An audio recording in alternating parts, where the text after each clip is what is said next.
everybody, welcome to another episode of the GameSmith, where today we're going to be using acrylic crystals to turn them into crystal formations for use at your game table.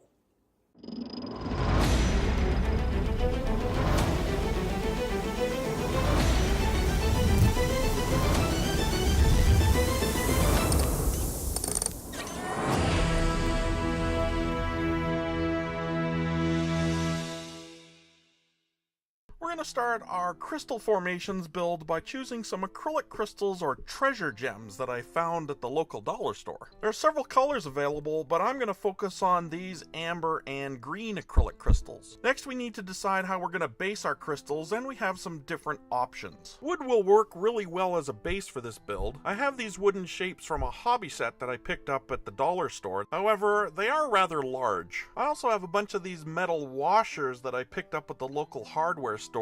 I think I like the washers the best because I can use fewer crystals to make more scattered terrain on them. Next, we want to crumple up some aluminum foil and attach it to the washer with a glue gun. It's very important to remember that the glue comes out of the gun very hot, and you're going to want to use a stick or some other tool to hold the washer in place while you're applying the glue.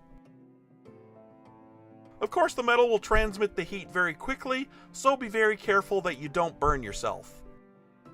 While you're pressing down the foil, don't press it so hard that you're flattening out the surface texture. After a few minutes of cooling down, you want to remove as much of the excess foil as you can and just fold over what remains onto the base, or if you prefer, remove it entirely. I'm going to fold the excess foil over and glue it to the bottom of the washer.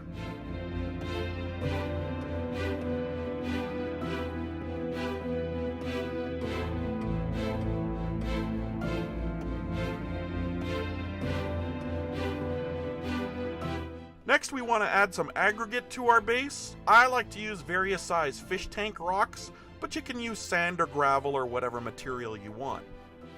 I highly recommend that you add the aggregate before you add the crystals. You'll save yourself a lot of pain and anguish when painting if you leave the crystals off until after you're finished the base.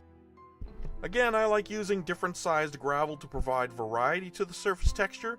This mixture is actually a collection of different sized fish tank rocks and decorative sand. After our base is dried, we can remove any excess pebbles or rocks and paint it black.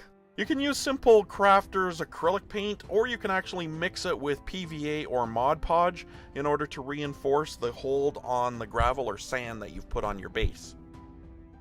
If you do mix your paint with your glue, make sure that you have a mixture that's at least 60-40, if not 50-50. You're going to want to make sure your gravel is quite secure so that it isn't coming off at the game table. Make sure you get down into the nooks and crannies in order to hide the original color of the rocks.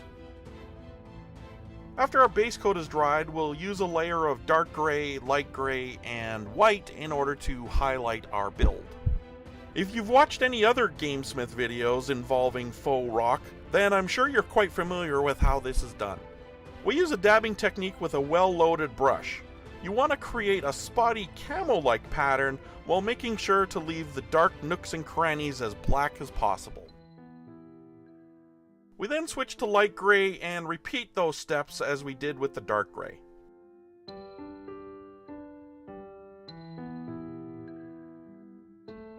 We'll finish off our rocky texture with a white dry brush. Now, in order to do dry brushing, what we want to do is load very little paint into our bristles. We then drag our brush over the highest surface features of our build, paying attention to the edges of our textured surface.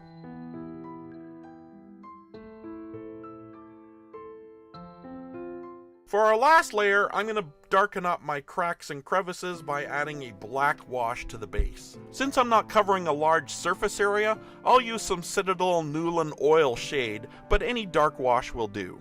You can make your own washes, which I will cover in a future foundations video, but for this build, simply watering down some black paint with regular tap water will suffice. Our last stage is to add our crystals. You can choose any number, but I found that 3 crystals works best for the size of base we have here. Now, it's very helpful to test out where you're going to place your crystals on the base before you start gluing them on.